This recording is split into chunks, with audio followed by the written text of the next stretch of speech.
gentlemen, the show is about to start in 10, 9, 8, 7, 6, 5, 4, 3, 2, 1.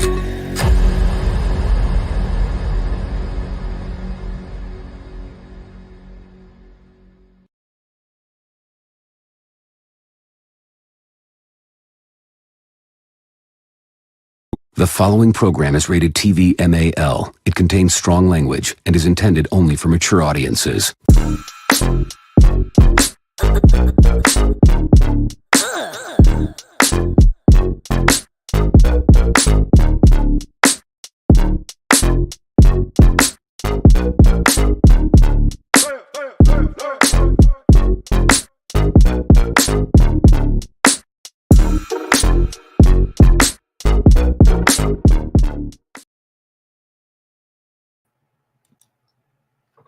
Top of the morning, Raider Nation. How y'all feeling on this Thursday?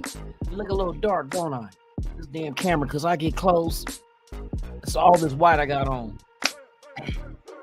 Come on, camera, act right, fool. Yes, indeed. It is another rendition, another edition, another stupendous episode of Good Morning Raider Nation Live Raiders podcast. And today's topic, offensive behavior. Offensive behavior. We're going to talk about the offense as far as what shall be stepping on the field facing the Chicago Bears. Whether it will most likely look like it's going to be Aiden O'Connell. But there's like a little couple of things I want to break down with that. I got a couple of snippets from the press conference of yesterday with Davante Adams dealing with the frustration on the targets he's getting and so forth, or lack thereof. So we're going to talk about all that, man. Shout out to everybody in the chat, man. Thank you for pulling up. Please subscribe to the channel if you have not. Hit that like. I'll fuck you up in the alleyway. Anyway, shout out to everybody in the chat, man. Thank you for pulling up. The mod with the most, man. We got NorCal Raider Jesse in the building, man. Top of the morning. Eugene Powell, what it do? You know what it is, man. It's the nation, man. There's only one. Mike G in the building, man. Top of the morning to you. Thank you for pulling up. Yes, sir. Snoop Hernandez is in the building, man. Salute to you as well, my dog. Thank you for pulling up, for real. Yes, indeed. Damn, that's it. That means there's more people watching than people that's in the chat. That's fine, though. Everybody doesn't like to get down in the chat, man. That's fine with me. Just like I said, if you're new here, subscribe to the channel. Make this stuff entertaining as well as informative. This is where you're going to get it. Raiders Allegiance, where the nation united as one under the silver and black. Let's jump into the content, shall we? So we know Sunday we got coming up the Chicago Bears, week 7, Soldier Field. You know, one of the most beloved fields in all of football, where you had people such as Walter Payton, William the Refrigerator Perry, Richard Pitts, Urlacher, Lil Mac for a minute. You know what I mean? I mean, it just goes on and on and on, man. They got historical franchise. Everybody knows of the 85 Bears and what they did. One of the most heralded defenses ever assembled. And speaking of defenses, ours, will it ever become like the 85 Bears? I don't know. But we do have a Ryan off the tree coming from that team. In Rob Ryan, the son and twin. Don't forget about his brother Rex, but coming off of Buddy Ryan, who had that defense in Chicago doing the damn thing. You feel me? With Richard Dent, Wilbur Marshall. I mean, bruh, they were loaded on defense and had a damn good running back and offensive line as well. You know what I mean? But now let's get on to our Raiders, man. That's what we face this weekend. So yesterday, let's go ahead and jump into this Davante Adams stuff. Let me turn this down real quick one time. You feel me? So Davante Adams had his presser yesterday. They asked him some good questions. You know what I mean? They asked him about his frustration with not getting the targets that he wants. He feels that him being the weapon that he is, he wants to be part of what this team needs to go ahead and have a dominating offense. I can understand that aspect. I can understand that. And like they always say, greatness is greedy. And that's facts. Whether it was Michael Jordan, Kobe Bryant, great athletes want the ball in their hands. Pause. They want the ball because they know what they can do, what they're capable of. They're that dominating and that confident in what they can do that they know, hey, just rely on me. But in football, sometimes you're not able to get targeted because they're going to double you. I mean, we can target you, but I don't believe that a quarterback should force it.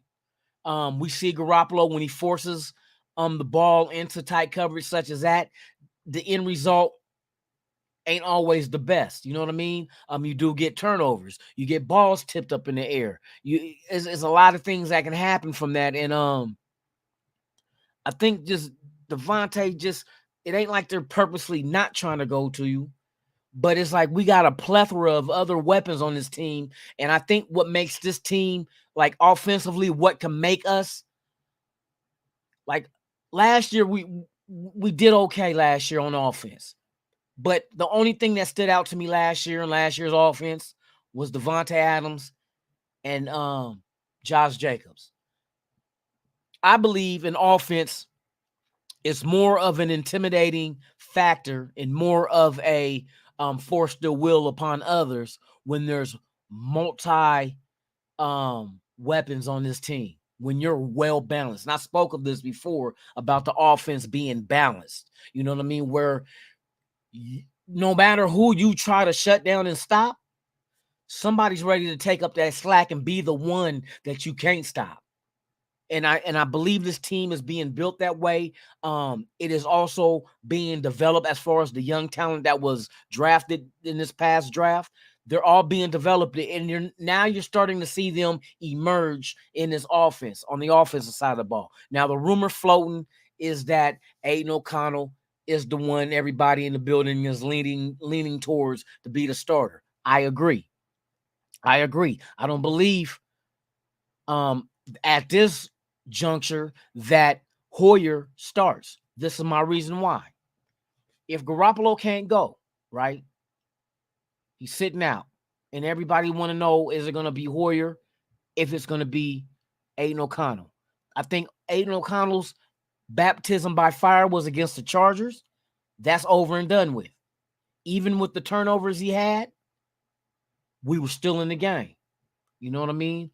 I still believe it, after going back and watching that play in the fourth, when we tried to tie it up, when he rolled out to the right and threw that interception, I believe in that play call 100%. I went back and looked at it. They had the box, as in the Chargers, had the box stacked with 8 against Josh Jacobs. Why would you want to send Josh Jacobs into that pile on first down? I mean, you that close to the end zone, I think you should have went, because you had to tie it up with a touchdown. All 4 on 4th, 1, 2, 3, 4 downs, all should have been shots in the end zone. I agree 100%. Going back and looking at the play, Josh Jacobs, they had the box stacked with 8 individuals right there waiting for Josh to get the ball. Aiden O'Connell rolls out. Now, the rookie mistake he made, he eyeballed the target all the way through. His target was Jakobi Meyers. What was supposed to happen was you had Jakobi Meyers here, you had Davante Adams with their men on them. What the play called for is Davante Adams to go ahead, and his man is supposed to follow him, and he was supposed to rub Jakobi Meyers' man so Jakobi Meyers would come free open to the corner of the end zone for a touchdown. But what happened? Who was it? Asante Samuels Jr.? Asante seen Aiden O'Connell roll to his right, eyeballing right at Myers, and he jumped it and intercepted it. See, Samuel didn't follow. See, his man was Devontae, he didn't follow Devontae. So Devontae did rub Myers' man, but it was Devontae Adams' man, Asante Samuel Jr., who jumped the pass by reading O'Connell's eyes. Now, that's a rookie mistake. Rookie mistake. All he had to do was look at Devontae, make Asante think his man was the target. He would have stuck with him. In the meantime, not only would Devontae rub the defender as far as crossing his path to impede him on getting up on Jakobi Meyers, but he would have dragged Asante in front of him as well. Maybe they would have ran into each other, but it would have been enough space for Meyers to go ahead and run to the right to the corner of the pylon, touchdown. It would have worked. But he never looked off. He never looked off Asante. He just eyeballed Meyers, and bam, once he threw it, and Asante was watching him all the way and jumped that shit before the ball even got there. He knew exactly what to do, and he said that they ran that play earlier. You know what I mean? But it is what it is. You can't knock him. He's a rookie. O'Connell's going to learn. He has to mess up to learn. I think he got a lot of out of his system as far as having that shock to his system as his first NFL game, and it was just solely on his shoulders all 4 quarters. Now, the reason why I believe Aiden O'Connell this time around, because last time I said you need to put Hoyer out there just to see, because Aiden O'Connell have not faced these kind of players on defense, which he found out with 6 sacks by no other than Khalil Mack. You know what I mean? That's what's going to happen. But that's out the way now. And thank God it's time again that I think they go with O'Connell. You let Hoyer be who he is. And the thing that Hoyer is a career backup. He's a career backup. That it is what it is. He's a journeyman career backup. So let him continue being. I think he's a damn good backup. He showed that in the last game when Garoppolo did go out. He came in there and the command was he was moving the ball around. He had a couple of bad passes out there, but he didn't turn over the ball. And his completion percentage was nice. I think his rating was like 94.6. You know what I mean? So why, if Hoyer is a career backup, why would you change that? And I think it's best for Aiden O'Connell to go ahead and get these reps. But at the same time, Hoyer, with the wealth of knowledge he has, because no doubt in my mind, he knows this better than Garoppolo. He spent 3 different stints with New England in that system. 3 times they brought him back. He left, they brought him back. He left, they brought him back. So he has a wealth of knowledge, the kind of knowledge that a rookie like O'Connell needs at his disposal. What do I do in this situation? Because they're going to start opening up this playbook. Thank God he probably had this whole week that he's going through now with the ones. Now, let's get to the other part of the whole dynamics of Aiden O'Connell. But before I do that, let's go ahead and hear what Davante Adams says, because one thing I know for certain, that Aiden will go to Davante Adams. That's pretty much, you know what I mean, his emergency. Break glass in case of emergency. He's going to break the glass, and Davante's going to get targeted. He's going to get targeted because Aiden O'Connell can make the passes. It's never been about his arm and can he make the passes. It's about the decision making. How much of the playbook has he consumed already that he can regurgitate back and do it on the field? Is he going to keep our offense limited because this is all he knows? Or can we expand a little bit more because his intake and retention is at a level that most rookies don't have? We're going to find out. But let's go ahead and check out these are little snippets from Impressor yesterday. This is Davante Adams on his frustration with not being targeted the way he wants to be. Has there been any frustration that's come with that, or have you kind of just been working through it and keep pushing? I mean, it's a work in progress. Obviously, we're going to continue to work through it. But, I mean, I'm a human being, and I have extremely high standards for myself and this offense. So, to me, it's not just about, I'm sure people thinking like, well, they won the game, they won the Packers game, why is there an issue? I mean, you see why it's an issue. Y'all should know who I am, know what I'm about at this point. So it's not about, when you're a player like me, mentally, my benchmark is not wins and losses, it's greatness. So when I go out there, I expect to be able to have that ability to put that on tape and have an influence on the game And that's, like I say every week, that's my purpose for being here. I'm not here just to hang out and, like I said, come here to hang out with Derek and all of that stuff from last year. Came here to win and to do it the right way. So if it don't look like it's supposed to look, then I'm gonna be frustrated if I'm not a part of that plan, because as I have the opportunity to go and to change that and make it look like a much better picture out there. And if that doesn't happen, then I'm gonna be frustrated. If Jacoby goes out and have a monster game, or if the offense is scoring every 5 plays like our first drive on the Bills, then it is what it is. It's not about me, but I'm one of the bigger pieces as to why this offense is going to go. And if I'm not getting it, then that's obviously not according to plan. So we want to obviously keep working like we are to get that right. And see, that's his frustration right there, which, you know what I mean? Like I said, when you're a great player, you always want the ball in your hands. That's no doubt. And as a team, you always want the ball in your best player's hand. You know what I mean? But at the same time, there's a thin line between that. Being selfish and being selfless. At times, you must be selfless. If you being a decoy is opening up your offense for everybody else, causing more havoc to a defense because they're spending all their time on you, but everybody else is man for man. And if they can just get out of man-to-man coverage and beat it, you got targets all over the field that you can hit, right? So at times you need to take a step back and be like, you're not in a well-balanced offense, you're not going to be the man all the time. Like, let me give you an example. Do you think this has ever occurred? Do you think back in the early 2000s when Jerry Rice and Tim Brown was on the same team, do you think they complained because the other one got more targets than them? Or they had that understanding that if I'm not open, bruh, hey, hit him. You know what I mean? I'm going to take this dude away and let him go man to man. You hit Tim Brown. Tim Brown probably said, hey, you do the same with Rice. If they doubling, hit the man that's open. I don't think they ever cried about that. You know what I mean? And I'm not saying he's crying about it, but in a way, it kind of feels to me like, I'm going to give you a perfect example what this sounds like to me. Keyshawn Johnson. Remember he wrote the book, Just Give Me the Damn Ball? You're not the only man on the team, bro. You're not the only man on the team. And you making it seem like it's not about wins or losses. It's about greatness.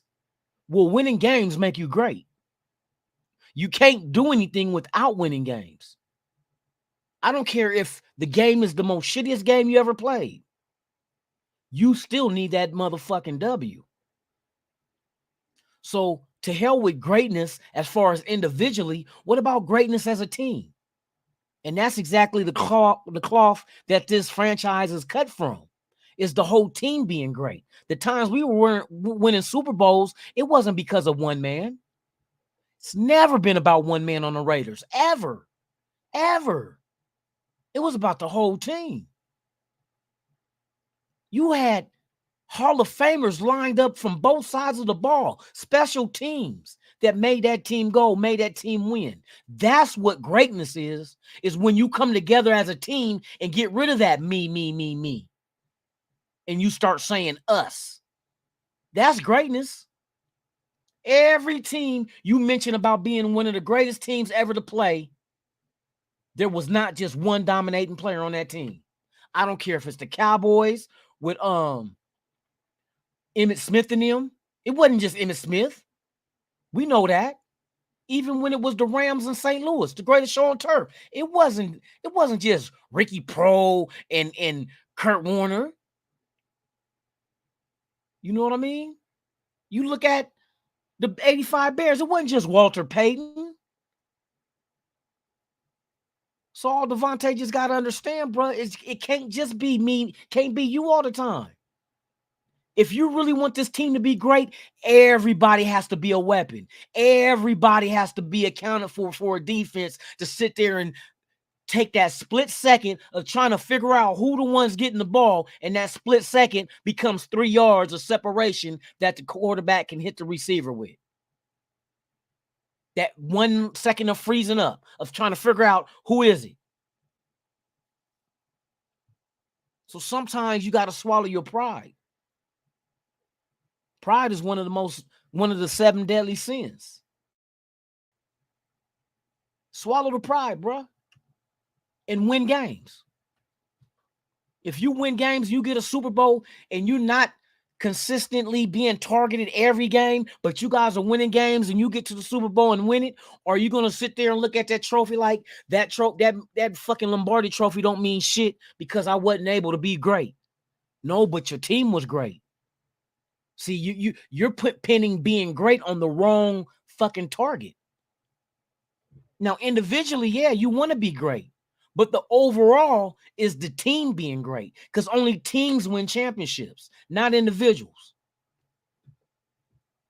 So that's the kind of one thing that kind of with Devontae kind of made me be like, bro, hey, I know you're upset. You didn't want to come to the podium after the game. You know what I mean? What about the players on your team that did what they did to help make this team win? But you're not going to high five and celebrate with Max Crosby? Bilal Nichols, they're the ones that rushed in there and got that safety. You think Max Crosby is going to sit there and whine about not getting a sack in the game? He only had half a sack, bruh. And then we know he's the team leader on defense, but it's not about him. It's about the team. The team had 4 sacks.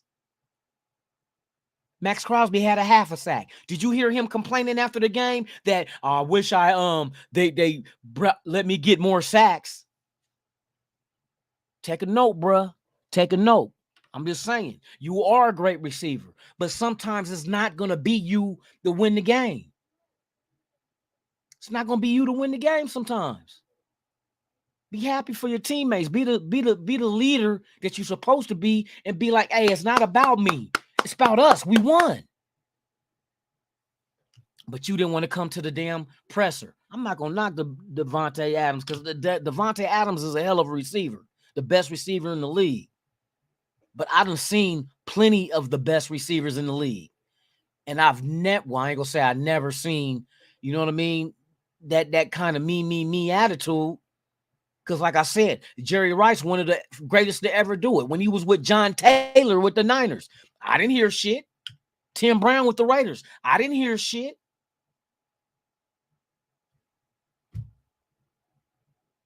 It's almost like a Randy Moss type situation. And speaking of that, let's go ahead and get into these other snippets of Devontae talking about let me see, what's the next one I want to do? And of why he believes he's not getting targeted as much as he would like. Why are you not getting the targets you think you should be getting? I mean, I'm not naive. At the end of the day, it's not easy throwing to somebody who gets the coverage that I get.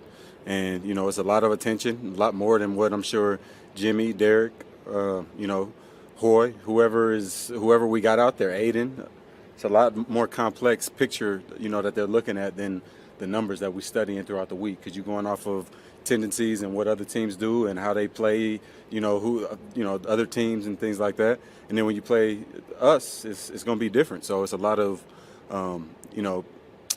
things that have to go right, whether it's the play call that's being, put in at that particular moment. Not saying that the play calls are bad, but, it's real critical each time of making sure you execute the proper way.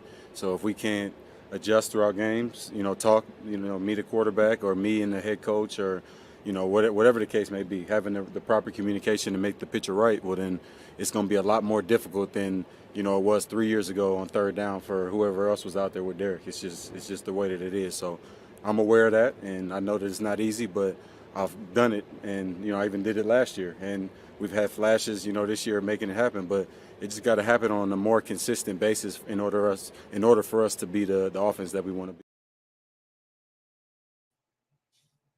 And that's, you know what I mean? And it's almost kind of like, bro, if you understand that you can't be targeted sometimes because teams are taking away that, it's almost like you want them to target you anyway. And we know how we are about Garoppolo and interceptions. So you want him to throw in a situation that's a higher risk of being intercepted than you do him going to another target that is a lower risk of being intercepted. cut that. Come on, bruh. You want greatness, you greater than that, bruh. Shout out to Gravy. Hey, Gravy, thank you for pulling up, man. We got Johnny Tidwiz in the house, man. Top of the morning to you. And we got the Gaffler, man. What's the happening with you, man? Top of the morning. Thank you for pulling up. Let me see who else we got in here, man. Boy, I might butcher this, bro. Hey, don't. You know what? I'm just gonna say Daniel. Top of the morning, man.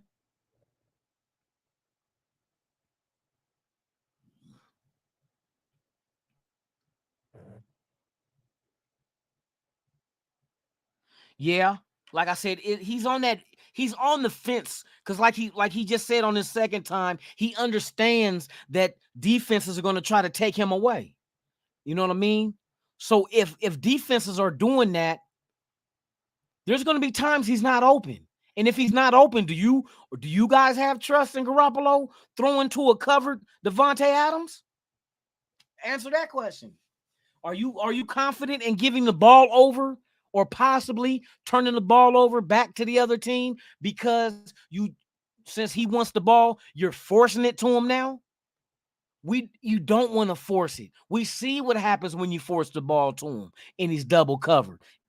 It gets tipped. All kind of shit happens. Charles Washington, top of the morning.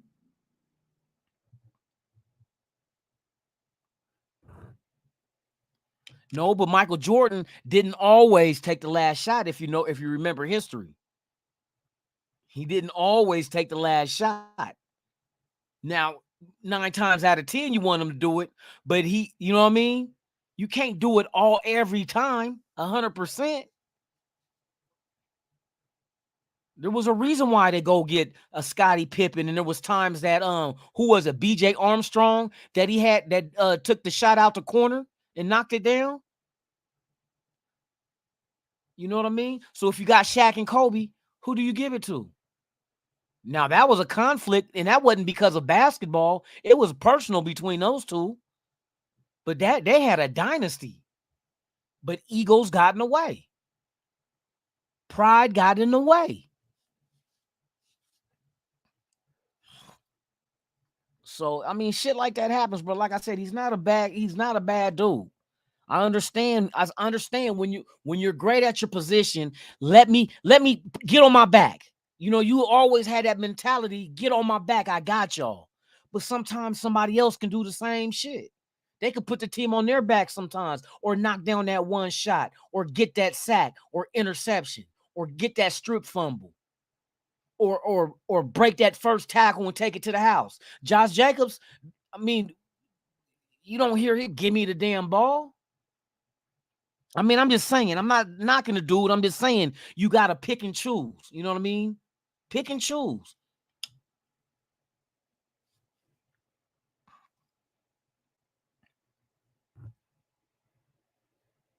Shout out to New York. Hey, thank you for pulling up, Daniel. Hey, to all those that's watching, that's here for the first time, please subscribe, hit that like, man. We move in the morning. We doing our shit this morning. Raider Paul, man, top of the morning. Raiders. For real, for real.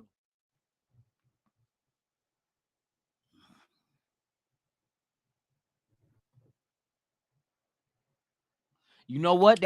Hey, Johnny, that might make perfect sense of why, you know what I mean? Why Carr did that shit last year.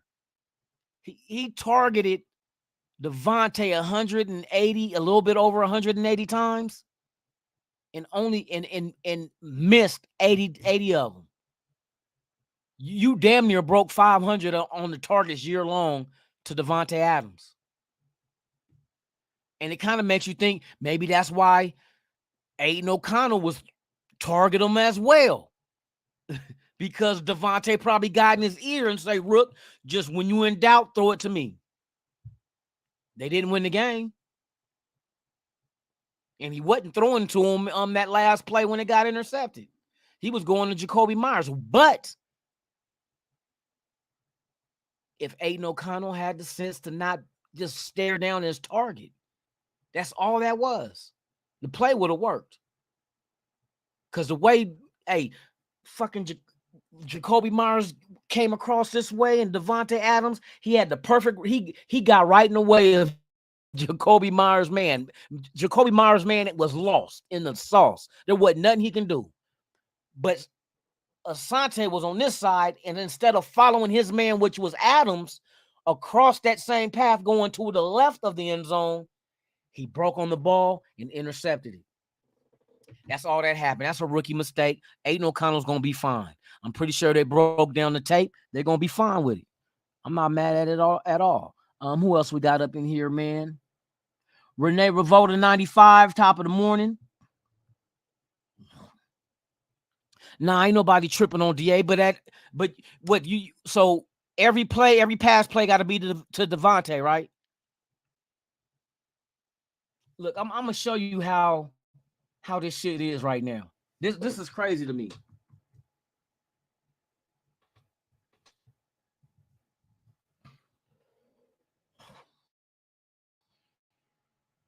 I was looking this shit up. I seen this shit yesterday. I'm gonna give you an idea of what's going on right now. Let me see. I don't want to do no, we don't want to do that shit. I do want to do the Raiders.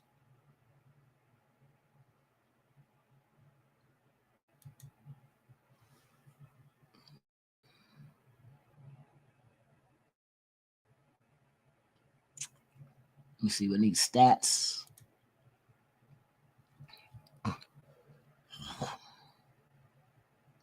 So right now we're 6 games in. So we're a third of the way into the season. A third of the way, right? So team leaders. 4-8, 12, 7-14, 21. So last year, Devontae Adams had how many yards did Devontae Adams have last season? 1,400? Didn't he have 1,400?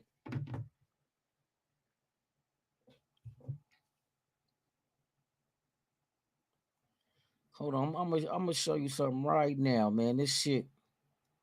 I think he had 1,400 yards last year, if I remember correct, because Josh Jacobs had 1,600. So I'm pretty sure. Hold on, let me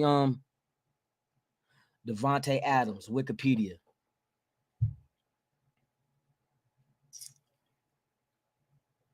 See, this is why one of the things why I was thinking like, what is he tripping off of? He's not getting targeted that much, but let me see, 2022, right? Not Green Bay. Fuck Green Bay. We just took the motherfuckers down. I need his stats for 2022. Let's see here.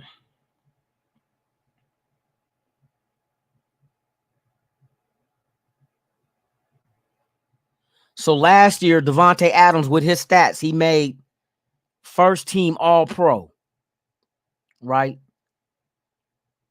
Made the Pro Bowl. Just dominating with his stats. Now at 1,400, let me see. Professional career.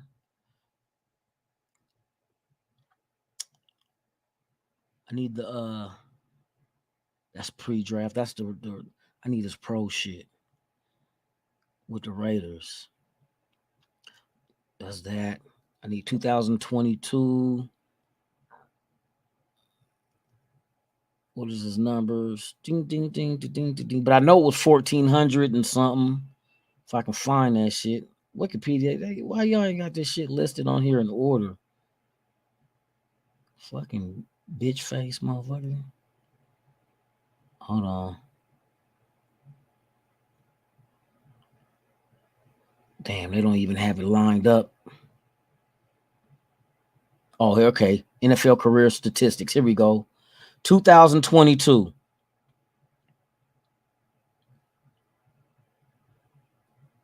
Regular season. Oh, that was Green Bay, Las Vegas. He played in 17 games. 17 games last year. He had 100 receptions. He had 1,516 yards. 1,516, right?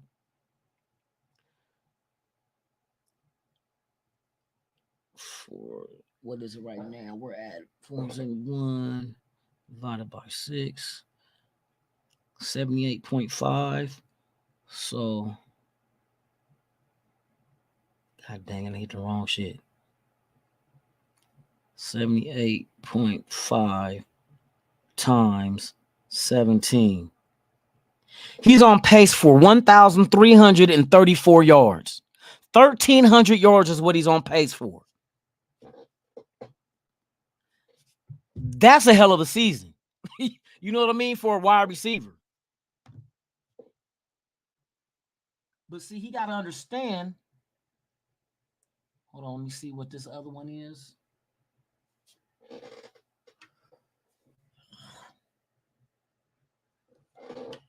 So 1,300 yards. Let's see. Let me see something real quick.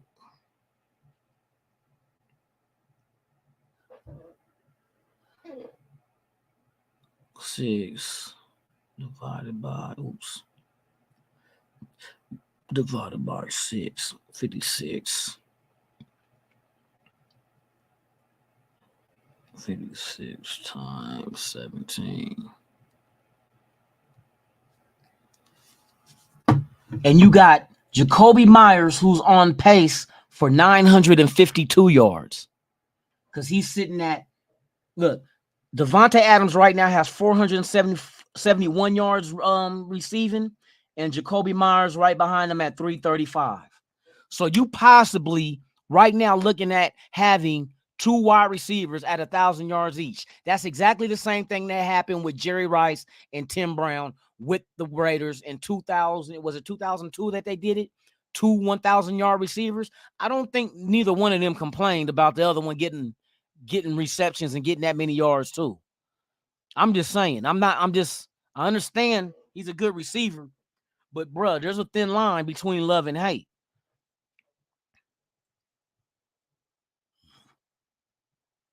He's getting targeted though. Look, let me prove it to you. Last year, with the hell of a season that he had, right? We're 6 games in this year, right? This is what I don't understand. This is what he's tripping off of. But watch this. Last year, his first team All-Pro, Pro Bowl receiver, last year with the stats he had,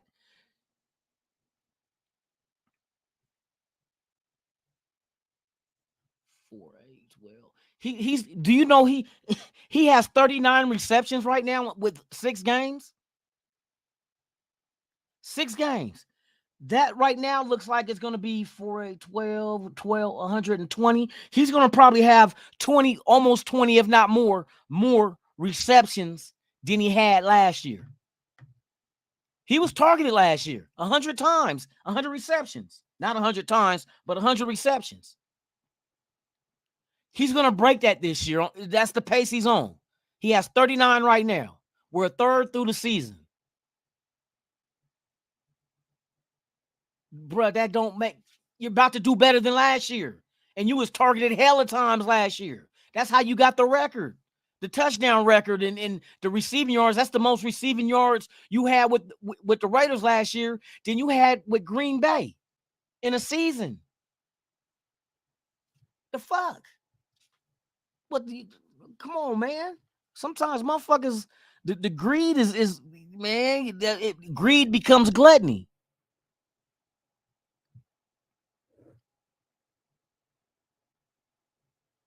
You know what I mean? That's the thing I'm saying. Ain't nobody questioning his greatness. It's just that this is the reality.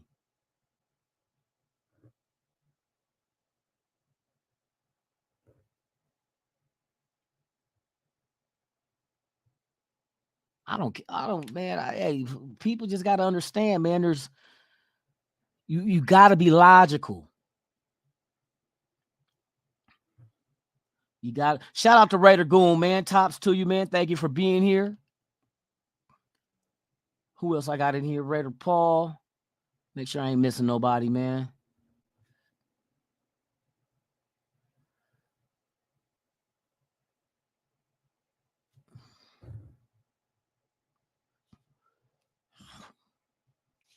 Daniel Bond. Hey, what's the deal, man? Damian Bonds in the building. Good morning, man. I ain't seen you in a minute, man. I hope all is well. Hold on, let me go through this check. I got one more. Rafa, top of the morning to you, Rafa. Thank you for pulling up.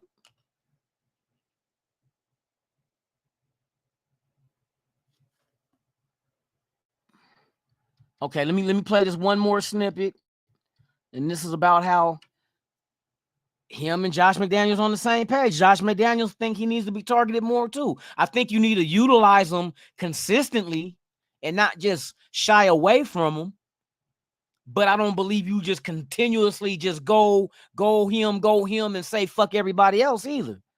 You know what I mean? So let me play that little snippet. Devontae, Josh put you in the group with Randy Moss, which is one of the greatest, and put you and he seems just as frustrated as you are, wanting more. He is. Is that not refreshing though when your head coach is just as frustrated as you are? You guys are on the same page. 100%. It definitely makes you feel better that, you know, other people see it the same way as you, but that don't fix it. So you still got to do something about it as a whole, not him. But as a whole, we still got to find a way to get it going. But obviously, it makes me feel a little better knowing that, you know, I'm not crazy. People are thinking the same way that I am. And see, that's another thing. And then I'm looking at these stats for this year so far. So far, Davante Adams has 39 receptions. Jacoby Myers has 30. And Josh Jacobs has 25. They're using everybody. And now recently we're starting to see with these wins we had, now they're starting to implement more of Michael Mayer as well as Trey Tucker into the offense. All right. So I mean, I want this team to have a balanced ass offense. That's exactly what the greatest show on turf had in St. Louis. Think about it. They were balanced as KCUF backwards. You know what I mean? They were balanced as hell. You couldn't, that offense was so balanced in St. Louis with the Rams there. It's just like they had so many weapons. It's like spreading the ball. You couldn't stop it. You couldn't stop it. Then you had Marshall that not only could run the ball, but was a hell of a receiver at the backfield. That's what they're trying to do with Josh Jacobs. And right now, his stats, he's doing that shit. He's doing that shit. 25 receptions. Jacoby Myers, 30.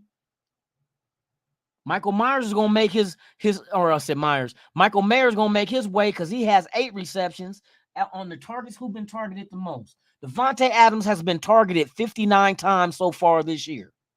59 in 6 games. That's just a tad bit under 10 times a game.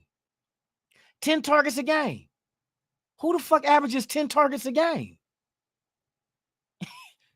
That's a big number. 10 times a game. And if you're averaging, what is he averaging? 12.1 is his average. 12.1. So that's 120 yards a game. That's not enough. You know what I mean? On average, 10 receptions a game or 10 targets is a potential at 12 yards of reception is a possible 120 yards a game. I don't know what else you can do, bro. Maybe you need to get a competent quarterback that can get him the ball. We're going to see with Aiden O'Connell because it sure in the hell looked like he got him the ball against the Chargers. What's this, week 7? Fuck that shit. These motherfuckers only let you go back to previous week. No, give me the whole motherfucking bam. I go to the schedule. Let me see exactly. I want to see something real quick. I think Davante Adams is going to get more targets with Aiden O'Connell. Aiden O'Connell needs to start. That I'm not disagreeing with. I just want to look exactly at these numbers as far as how many targets did Davante Adams get in that game against, because I know it's a night and day difference between Garoppolo and Aiden O'Connell. I know it is. just because that was O'Connell's safety valve. You got a receiver like that, hey, he gets you out a lot of shit. Especially if you can get him the ball.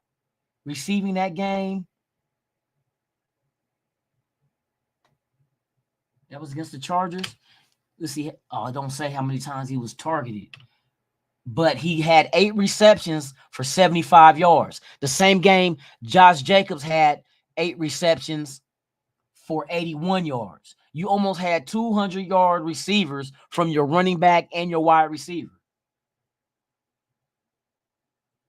But he did. That's 8 targets. Like I said, he's averaging 10 receptions a game. That was 8. So that made sense.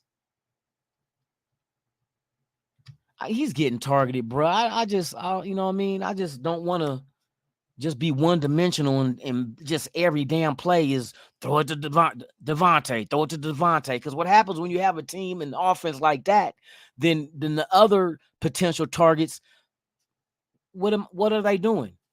You know what I mean? Remember how Randy Moss used to take off plays when the ball wasn't coming to him? So you couldn't really never use Randy Moss as a decoy because he didn't run the route like he was getting the ball. You couldn't use him as a decoy. Trey Tucker getting that long pass this past weekend from Hoyer, that was because of Davante Adams being a decoy. That's what gave Trey Tucker man on man for that big play. Facts.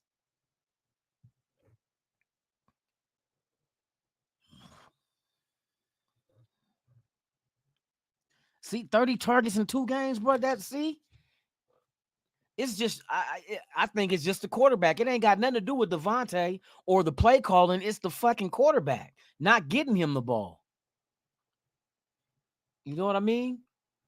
But like I said, okay, now let's get into Aiden O'Connell. Aiden O'Connell's supposed to be starting. This is the rumor floating around. He's going to start this game Sunday versus the Bears. Now, here's the thing that I'm going to explain. And I don't know if people paid attention to this, but this is what is going to make O'Connell successful. Now, as you notice, these last couple of games, I mentioned how they been using Michael Mayer and Trey Tucker a little bit more in offense, right? So that means if they're just now putting them in the offense a little bit more, they're not with the ones, probably with the 2s and 3s as far as practice goes. I think there's a comfort level between Aiden O'Connell and Trey Tucker and Michael Mayer because these are the guys he's more familiar with working with in practice because none of these guys are with the first team.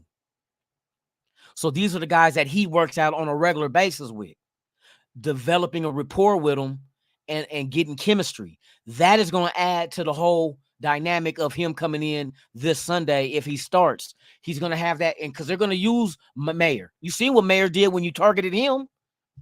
You see what Trey Tucker did when you targeted him. So those are going to be another 2 elements added to the offense to make it more balanced. So, Aiden is going to be all right. I'm not worried about Aiden. I know he's a rookie. He still has a ways to go. But the people around him is going to take care of him. The defense is going to make sure that the other team ain't scoring shit and that they get the ball back to us. 3 straight games. Like I showed y'all yesterday. 3 straight games, we had interceptions. 3 straight. The first 3 games of the season, none. So now the defense is developing their chemistry. Now they're starting to play as a team, as a unit, getting the turnovers we need, getting Aiden O'Connell the ball back. Because this offense, the way this offense is set up, bro, is like, even with Garoppolo last week, the first drive of the game that took 7-something minutes, that was a beautiful drive. The only thing that I didn't like, they didn't score a touchdown in the red zone.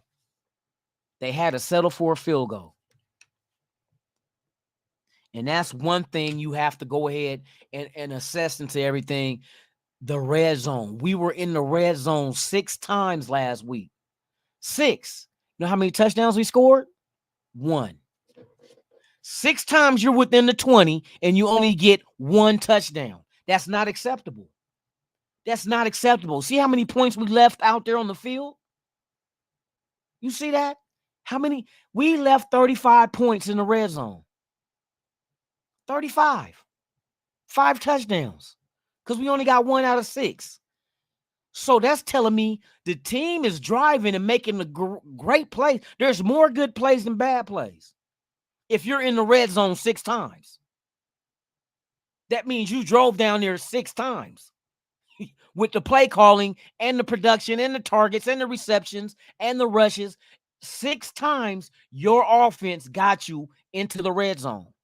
That's not a bad offense. What's a bad offense is not getting the touchdowns in the red zone.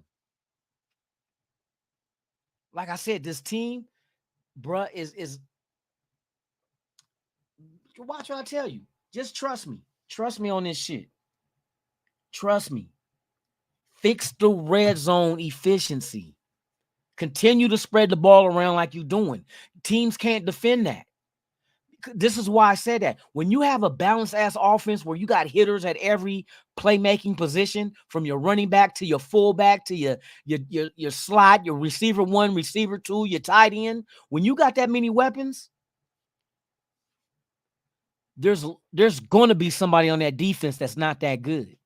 There's going to be somebody in coverage that is not that good. That might be the 3rd or 4th best corner on the team, or the 3rd or 4th best safety.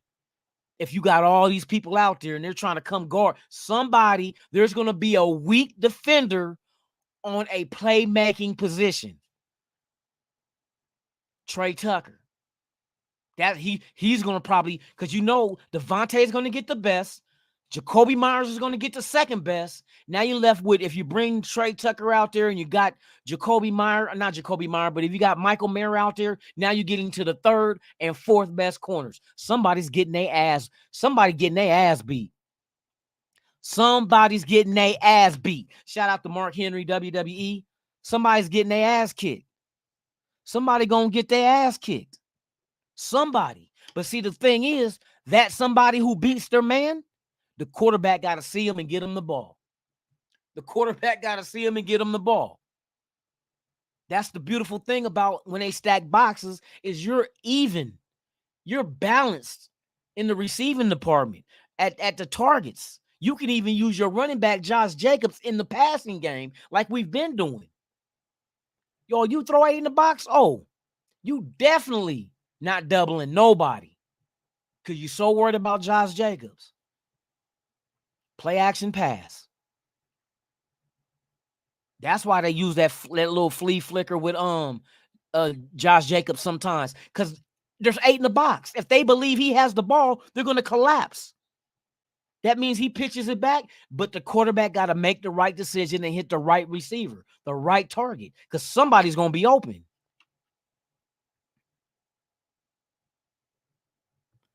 All right, Goon, man, thank you for pulling up, man. It's a pleasure to have you here, man. Have a good day. Tomorrow, you know what tomorrow is. It's Friday. It's Friday. You know what that means. Yo Team Friday. Yes, indeed. Yes, indeed. Yes, indeed.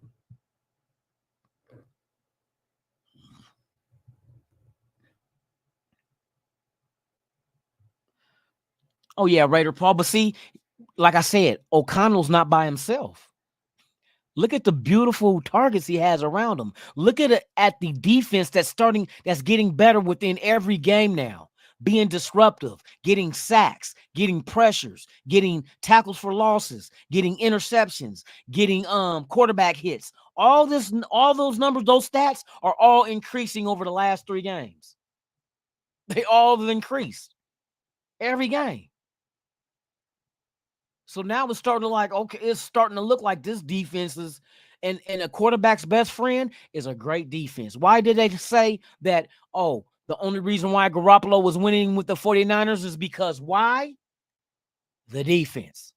Why is Carr going to only succeed? Well, why can Carr succeed with New Orleans Saints? Because why? The defense. He said it himself. He said no matter what team he was going to, it had to be a team that had a good defense. Every quarterback knows a quarterback's best friend is a great defense. it makes the most mediocre ass quarterbacks look great. Ask the 2000 Baltimore Ravens, the 2002 Tampa Bay Buccaneers. A great defense makes a quarterback, a regular ass, under par ass quarterback makes them look great. Because all that motherfucker got to do is don't turn the ball over. And the other team ain't going to score shit. Ain't going to score shit. Tell you, it's a beautiful thing. It's a beautiful thing. So I got trust in him. I think Aiden O'Connell's going to be better than the last game he played in, just because of the experience. He seemed like he's wired different. He's not wired like you're the kind of person that when they fail, they're so fearful of failure that it prevents them from giving their all to try again because they don't want to fail again. But Aiden seems to me like when he fails, he's coming back harder. But look at the kind of players that's on this team. Those are the same kind of characteristics these players have. If Spillane misses a tackle, what do you think he's going to do the next play? Come back harder. If Max Crosby misses a sack, what you going to think he's going to do the next play? Come back harder. That's just what the makeup of this team. We're starting to see what this identity is. The never quit. That when you do mess up, come back harder the next time. If the team continues to do this, we're going to be all right, y'all. And I know some of y'all don't like Josh McDaniels. And in order for Josh McDaniels to get fired, the team got to lose games, which that means you're rooting for your own team to lose. We're not getting Caleb fucking Williams. So just take that shit out your mind. Fucking Chicago probably playing for that with Denver. It all depends who's going to win the next game. You know what I mean? Chicago definitely ain't going to try to beat us. You damn near going to have the first and second pick. So you can go your quarterback and your wide receiver to put with them, Caleb Williams. They're not giving that shit up. They're not giving that shit up. Like I said, whoever gets the number one pick, Raiders can't trade up and get it. Because the team who gets the number one pick, they're taking Caleb Williams, bruh. It is what it is. So might as well fuck trying to tank on purpose for draft picks and we're gonna be at the bottom of the. Shut the fuck up. You think Kansas City worries about picking at the bottom of the motherfucking round because they won the Super Bowl? Boy, I tell you, there's people out there that don't want us to win. They say they Raider fans, but they root for us to lose. How can you root for your team to lose and be a fan of that team? You know what I mean? Can you be married and root for your wife to go take some dick elsewhere? Oh, come on, baby. Go get that BBC. I know, girl. Go get that dick. Nope. I don't want you to stay here with me and be in love. Go out there and go get some dick. Because I need you to go cheat on me. Hell no, they ain't fans, bruh. That ain't no fuck. Fan is short for fanatic. Are you a fanatic for your team to lose? Almost like that old whack ass a fan that was at the Chargers game, all over exaggerating ass bitch. Bitch got a paycheck for that shit. Oh, over animated ass anime character looking ass bitch.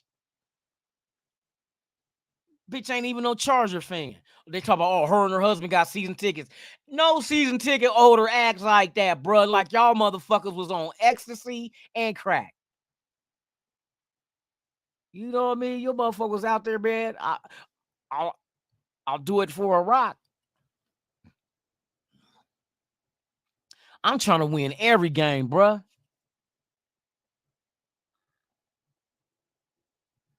No. Raider fans are actually, it's stated, bruh.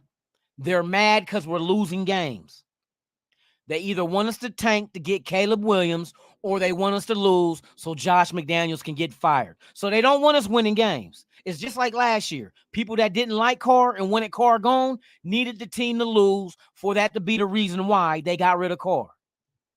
Go figure. And they're a Raider fan. Supposedly. Allegedly. They're alleged Raider fans. Y'all not for real. That's weak shit. That's weak shit. You rooting for your team to lose because you want Caleb Williams or you don't want Josh McDaniels. The fuck?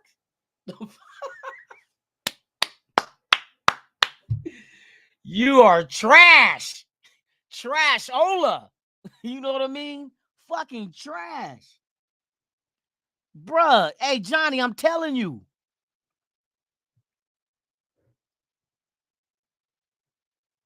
Exactly. Dark Vader. Look, Dark Vader. No, Dark Vader. Hey, exactly. Fuck talking. But at the same time, fuck losing. We've been losing for 20 years. Why you want to continue that trend? What, so we can miss on a fucking draft pick? What the fuck we been doing? Shit, it seemed like we got some kind of promise. Tyree Wilson is coming along. You're using Trey Tucker, Michael Mayer. You see Jacoby Bennett. Your rookies are being utilized and being groomed and being developed right before your eyes. And they're making plays. But to root for your team to lose, and we've been losing for 20 years? Not I, said the spider to the fly. Not I.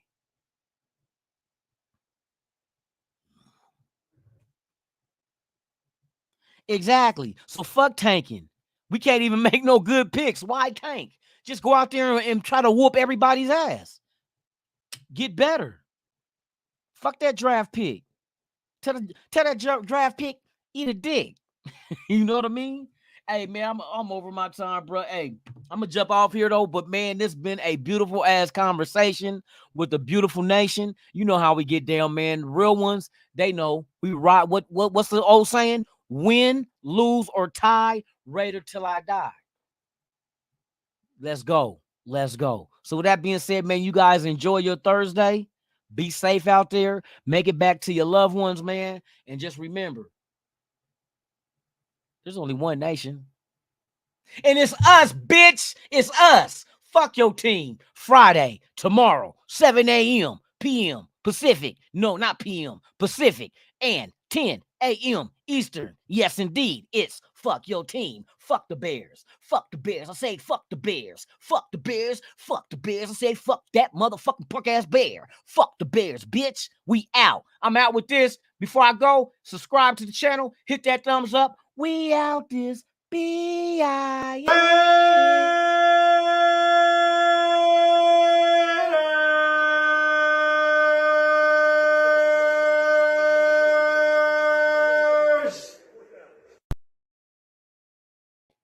You bitch you. I'm out this B.I.